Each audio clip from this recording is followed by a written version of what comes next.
Alice and our Peter. Is it the crossover of the century, or a glimpse into the dark, twisted world of what fairy tales can actually be? Come Away reimagines Alice in Wonderland and Peter Pan with the realistic twist of dark tragedy. In this video, we're taking a look at how these new adventures in Wonderland and Neverland bring a whole new message out of the classic tales and characters we once thought we knew. I'm afraid I can't explain myself, sir, because I'm not myself, you know. As soon as the movie opens, we get answers into how exactly they're going to make this crossover happen. Alice and Peter are brother and sister. Add their older brother David and their parents Jack and Rose, and you have the Littleton family. I need to mend my white rabbit's waistcoat. But director Brenda Chapman knew she didn't want to make this just another traditional fairy tale story, which isn't surprising considering she's the one who gave us the very revolutionary movie Brave. Yep, she's the genius behind Merida. And that's the reason why the Littletons are a multiracial family, because she wasn't afraid to break those boundaries. In fact, she didn't even think twice about casting David Oyelowo as Jack. Instead, she realized that her casting choice actually added a richness to the story and how people relate to each other. It turns out, in the part of London the story takes place, it was very common to have interracial couples, and she actually fixed the unrealistic white-centric versions that came before. Rose, I can explain. That's how we get Alice, played by Kira Chansa, who brings to life a version of her that's arguably way more interesting than all the others. The creators still stuck very closely to Alice's traditional blue dress and white apron. We even get to see her carry around a white rabbit for a majority of the film. But those similarities end at the tea party she holds for her stuffed animals. I'm not a girl, I'm a lady. She's not like Alice in Wonderland. For starters, she isn't wealthy, although she does have an aunt who is, and she isn't opposed to growing up as much as the Alice we know. Her own father even comments on her wanting to grow up too fast.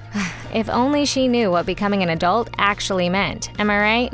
She struggles with holding on to the magic of childhood and imagination until the very last moment of the film. We'll touch more on that later when we discuss just what the message the creators meant to give their viewers out of this story. In the meantime, let's talk about how Alice contrasts Peter perfectly. Honest. He's all about imagination and playing and, you guessed it, staying young forever. The costume department got both his traditional green outfit and classic hat perfectly. He runs with the Lost Boys and dreams about a life that consists of sword fights, crocodiles, and pixie dust. In the end, he even ends up leaving his real life for eternal youth. If Come Away can be considered a prequel for anyone, it's a prequel for Peter. He is probably most like his traditional version. Instead of Wendy getting whisked away to Neverland, it's Peter. So what exactly makes his and Alice's lives so tragic? It was a gift from our father. Their parents' grief. The movie kicks off with the tragic passing of their older brother David. There aren't exact characters we can pinpoint that Jack and Rose, played by Angelina Jolie herself, are supposed to represent, but they could be in reference to the playing card Jack and the rose garden Alice wanders through in the original versions. Jack being a representation of the playing card makes even more sense when we learn that he struggles with gambling, while his wife turns to the bottle for solace. There's also the ironic fact that they have the same name as Titanic's Jack and Rose. But is it just a coincidence? Just like the 90s romance tale, they're both struggling with class division and disapproval. Stay back, stay back. Told you to pay your debt, Littleton. Jack and Rose represent the realities of life and bring darkness into this revamped fairy tale. Their characters are the ones who flip the happy-go-lucky vibes into a grief-stricken tragedy. In good old childhood fashion, Alice and Peter use their imaginations to escape reality instead. But whose coping mechanisms are actually more dangerous? It's not time to grow up, Alice. Their imaginations lead them to a pawn shop in the town they live in, where they try to fix their parents' money troubles by pawning a few jewels. And that's where we meet this story's version of the Mad Hatter. He's no eccentric Johnny Depp or a white-haired old man. He does, however, wear the classic hat and has a pretty out-of-this-world wardrobe. But he's much more intimidating, and the kids' visit with him actually does more harm than good to their family.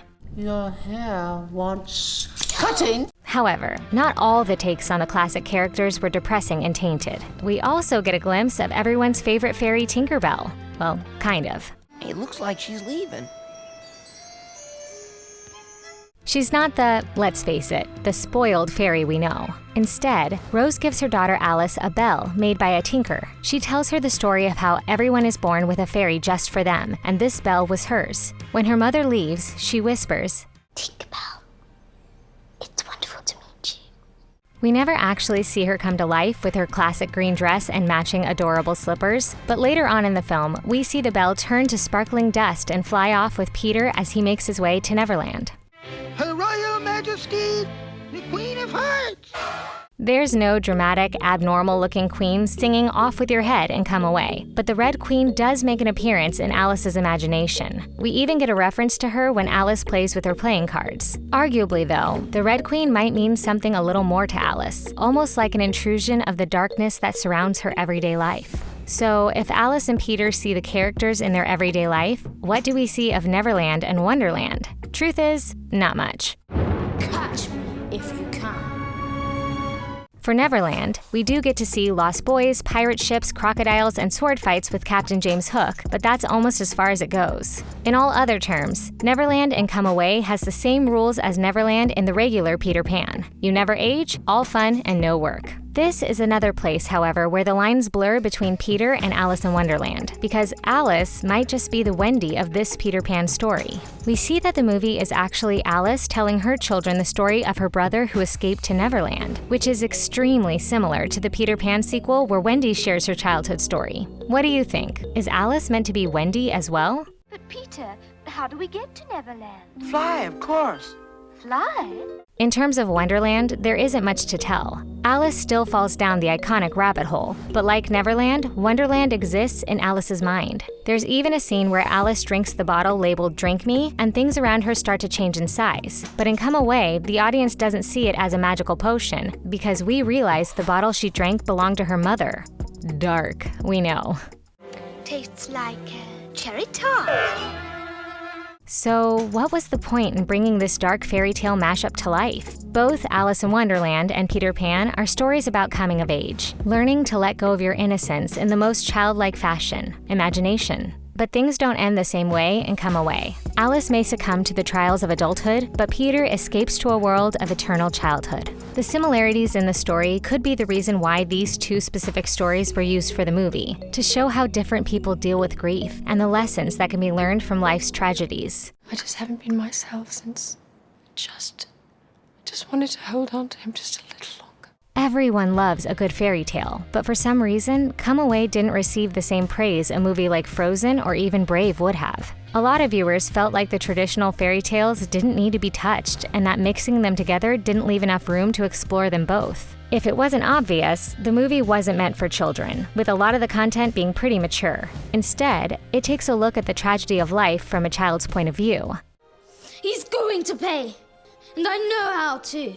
Despite the mixed reviews the film has been getting, there's no doubt this reimagination of Peter and Alice completely changed the way we think about their stories. Maybe every fairy tale has the capacity to teach even grown adults a lesson about the more tragic parts of life. Do you think that Come Away was meant to be a prequel to the fairy tales we know and love? Or was it just a twisted take on these innocent characters? Let us know what you think in the comment section below. Don't forget to give Come Away a thumbs up, hit that subscribe button, and we'll see you in another video. Thanks for watching.